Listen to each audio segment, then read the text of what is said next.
What's up, everybody? Yo, you know you always hear on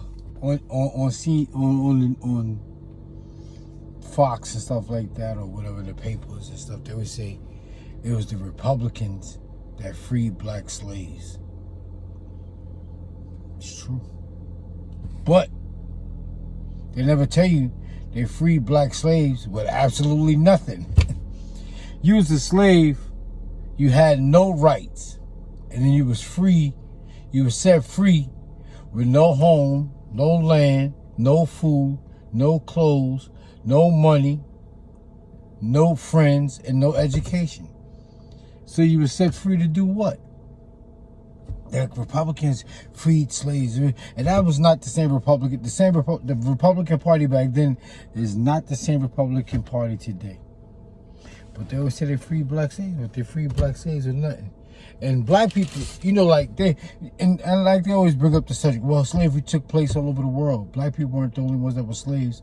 It was the Irish that were slaves. They were serfs, and it wasn't hung, it wasn't lynched, it wasn't beat, it wasn't burnt at the stake, and they were set free with some form of reparations. And if they wasn't set free with some form of reparations, they was white, and they can eventually blend in with other white people. There were 3 ways you could become a slave. It was 3 ways: religious persecution, in debt, or you was a prisoner of war. Those are the only 3 ways you could become a slave: in debt, prisoner of war, or religious persecution. But once they started taking black slaves, color became a variable, and like slaves had rights. But once they started taking black slaves, the Pope abandoned all slaves' well-being, and that's when they started rewriting the Bible. And that's how they told slaves how you would be treated, and you was cursed because you was black. Like I tell you, the Bible is constantly updated and re-edited to suit the modern day and time. And that's what they did with the Bible. They started updating it and re-edited it and told you how slaves would be treated. And it lasts for approximately 300 to 300. I don't know exactly how long it lasts, but it was close to 300 years. And it was handed down from parent to child, parent to child, parent to child, parent to child, parent to child. Like I said, you was released with nothing, absolutely nothing. You ain't had jack shit. You had nothing to do but turn. That's like being on a Monopoly board. You can't go nowhere on that Monopoly board without stepping on somebody else's property. So you had no choice but to turn around and go right back to where you came. And then when when black people started doing things for ourselves, the towns was burnt down. And you were terrorized by ingrown terrorists and shit like that. I'm not preaching hate. I hope you're not saying I'm not preaching hate, but I'm just trying to tell you. You know, you always say black slaves were set free by the Republicans, but they were set free with nothing. Absolutely nothing. And most of the stuff that you see, most of the early stuff was built by black slaves, because white people didn't believe in working next to black people, because that would have leveled the playing field and symbolized equality. And equality was unheard of back then. So I just thought I'd bring that up. I don't know why I brought that up. I brought that up because I was talking about relationships and shit like that.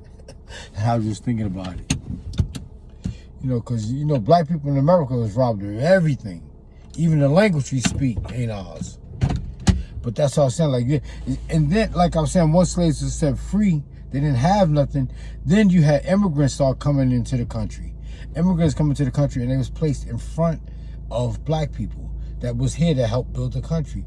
Those immigrants, that's what I was talking about. I was talking about the term people of color. People of color.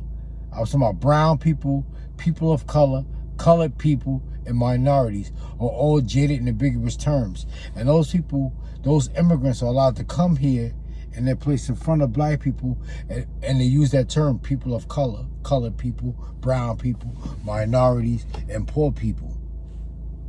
See, black people was handicapped by what goes on in this country. Those other people were handicapped in their own country, but they're allowed to come to America to correct their poverty. And they get placed in front of black people, and they piggyback off of what black people go through. That's why you always see these plans, these programs and stuff. They say we're here to help black and minorities. We're here to help black and poor people. We're here to help black people and people of color.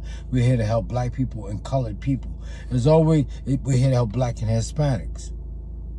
Those people went through what they went through in their country, but they're allowed to come to America and they get placed in front of black people by using those jaded and ambiguous terms. But they didn't go through the shit black people went through. They wasn't terrorized. They wasn't lynched. They don't have 400 years of planned ignorance.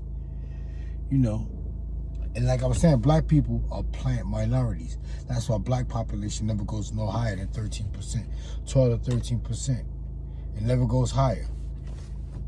But everybody else's population fluctuates. It goes up, goes down, but it's always higher than black people because they're allowed to come into the country. Where are more black people coming from? All right, y'all. Take it easy. I just thought I'd bring that up. What's up, everybody? Like always, pushing my book, corner stores in the middle of the block. Don't beat your children or they'll turn out like me. And Agitation Gets the Dirt Out. That's 3 books of poetry, and my hook book is called Pretty Ugly, a Harlem Situation. You can use Cash App to get a copy. $1 #1 Brad Bathgate. Inbox me if you want to know more about them.